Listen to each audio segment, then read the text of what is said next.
대표신데 지분은 0%고요. 지분은 제가 100%를 갖고 있어요. 창업 중소기업 감면 받을 수 있나요?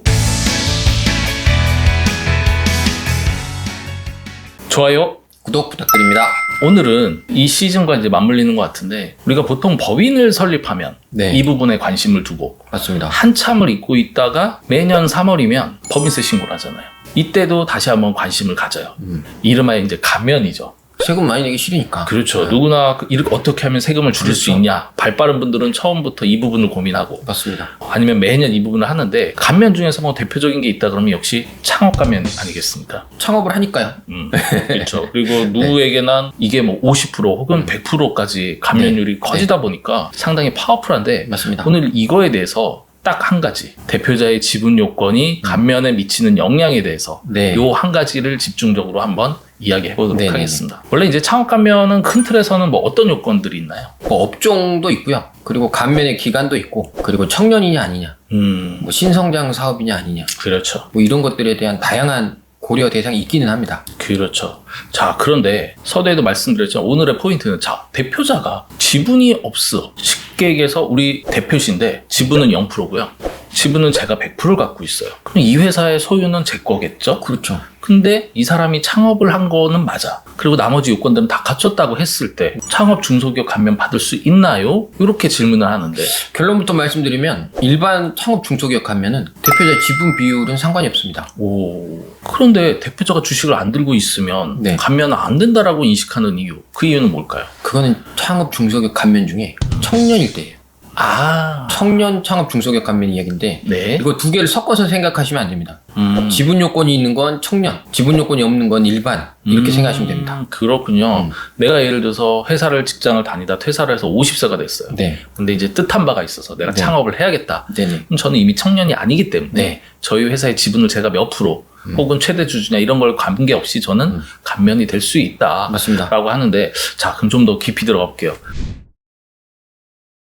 그 요건들 한번 두 가지를 비교해서, 즉 청년과 네. 일반 창업 기업에 대해서 비교를 해주시죠. 일단 청년을 말씀드리면 대표자 나이 요건이 있습니다.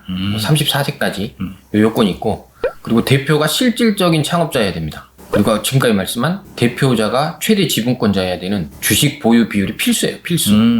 근데 이게 아닌 일반 창업 중소감면이다. 그럼 뭐 일반이기 때문에 대표자 나이가 필요 없습니다. 뭐 60에 하던. 네. 그리고 대표자가 주식 보유에 대한 요건도 없어요. 지분이 없어도 감면 적용이 가능하고, 다만 실질적인 창업인지 아닌지는 보는 거예요.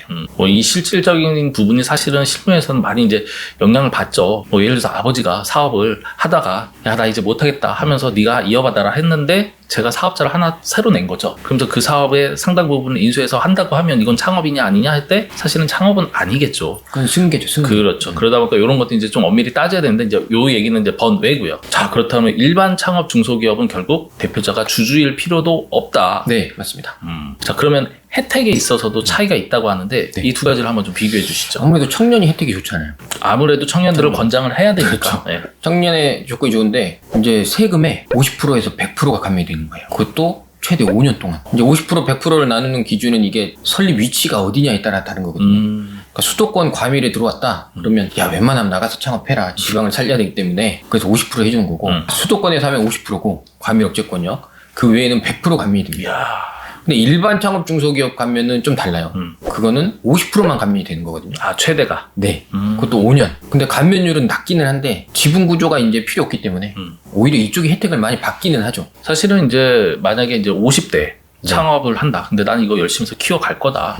이런 경우에 감면은 받고 싶어. 네. 하지만은 이 회사는 앞으로 큰 회사로 성장할 거기 때문에 이 지분 구조를 미리 상속증여까지 생각을 해서 우리 자녀들을 태우는 거죠. 할 수 있죠. 네, 그렇게 해도 감면은 받고 나중에 네. 회사가 커졌을 때 이 이익은 자녀에게 갈 수도 있기 때문에 일석이조의 효과이기 때문에 이런 부분을 고민할 수 있는 거고요. 근데 여기서 약간 더 주의할 필요는, 수도권 과밀 억제권역에서 하잖아요. 네. 그러면 청년이 아니면 감면이 없어요. 아, 그렇겠죠.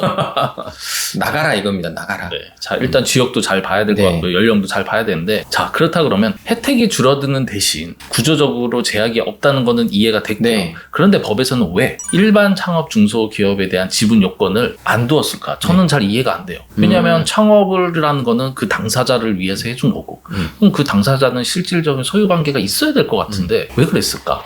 법 취지가 다릅니다. 일단 말씀하신 취지는 청년이에요. 청년. 네, 그건 이해가 되죠. 청년을 지원하는 의미에서 사람 요건이랑 뭐 지분 요건 이런 게 들어가는 건데 그렇죠. 실제 청년에게 도움을 주겠다. 주겠다. 오케이. 근데 이제 지분이 다 청년이 아니면 청년을 도와준 게 아니잖아요. 그렇죠. 그냥 주주들만 좋은 일을 하는 거잖아요. 그래서 청년에 대해서는 지분율을 보는 거고요. 일반 창업은 그냥 사업 자체를 보는 거거든요. 그러니까 창업을 많이 해라. 이거는 제도가 창업을 많이 하면 혜택을 주는 거기 때문에 지분을 보는 건 아니죠. 누가 이익을 보는지는 다음 문제고 네. 결국에는 회사를 키워서 창업하고 고용을 하고 고용을 많이 해라. 사회에 기여를 해라. 네. 여기 포커스이기 때문에 그렇다. 자, 오늘 내용 깔끔하게 정리해 주셨는데 오늘의 한 줄 평도 혼자서 깔끔하게 마무리해 주시면 좋을 것 같습니다. 창업 가면은 청년이냐 아니냐에 따라서 지분율에 대해 고민하시면 됩니다.